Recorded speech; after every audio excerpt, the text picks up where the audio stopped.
when I say I'm Pentecostal, I am identifying with Shavuot. I'm identifying with that day implicitly. I'm saying that there's a connection between who I am and what I believe about the scriptures and that anointing of the people. This is so different from, if I say Lutheran, I identify with the theology of Luther. If I say Calvin, I identify with the theology of Calvin. If I say Catholic, I identify with that canonical approach to church history of the Catholic Church. All of these denominations have a connection to a figure in church history or to theology in church history. When we say Pentecostal, that is something completely different. Like the term, even the term itself is something that is not born out of Christian church history post the first century. It's something that's woven into church history before the birth of Christ.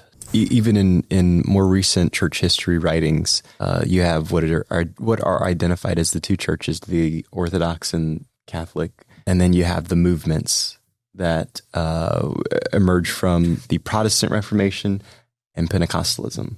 So I think that's even why there's recognition there that is distinct from a denominational thing. It is a movement as opposed to a denomination. I sympathize with the generation of church leaders that went before us that was critical of the notion that Pentecost is a denomination of Christianity. And actually, I sympathize. I agree with that because for two reasons. Number one, I don't know of a Christian denomination in the world that doesn't make the claim that the church began on the day of Pentecost. Second, Pentecost is not a Christian imagination or a Christian in the Gentile sense, I guess, invention.